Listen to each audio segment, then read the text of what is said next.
Let's bring in your friend and mine, former South Carolina Congressman and White House Chief of Staff, the great Mick Mulvaney.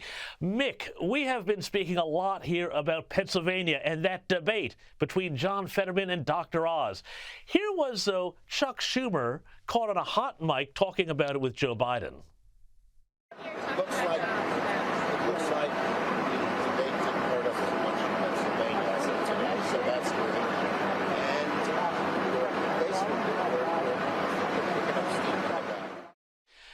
Mick, did Chuck Schumer watch the same debate the rest of us did?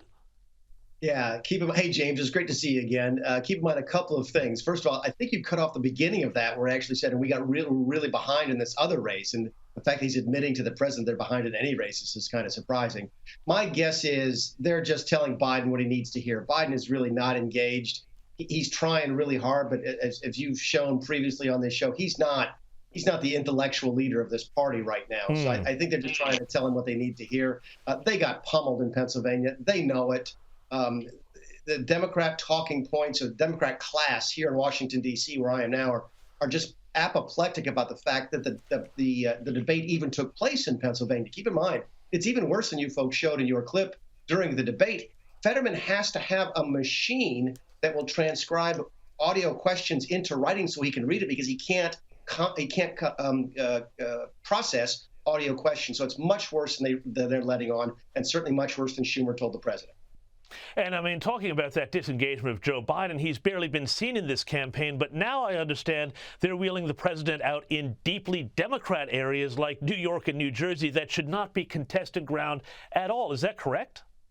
Yeah, this is really stunning. This is the news that I don't think nearly enough people are talking about. He was in Portland, Oregon last week. He doesn't get any more Democrat than Portland, Oregon. He's in New York and New Jersey trying to help members of Congress whose district he won by 20 points in some circumstances. So the Democrats are just bleeding votes in California, New York, and New Jersey. I talked to my good friend Lee Zeldin. We served in Congress together just today, and he thinks he actually has a chance to win the governor's race in New York as a Republican. So the wheels are really starting to come off. Granted, it's still 10 or 11 days, depending on what side of the date line you're on, until the election. But all signs are sort of pointing against the Democrats at this point, and they are running much more scared than what Schumer led on to the president in that clip.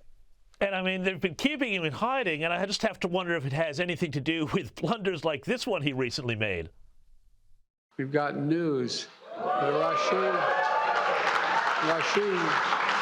Sunak is now the prime minister. I mean, this is not the first time he's botched a foreign prime minister's name. And I want to thank that fellow down under. Thank you very much, pal. Appreciate it, Mr. Prime Minister. Mick, are they just terrified of more gaffes like that on the stump? They absolutely are. And the double standard is just outrageous. You correctly showed the New York Times front page story that when Trump slipped coming down a step, at a speech, they were talking about his mental capabilities.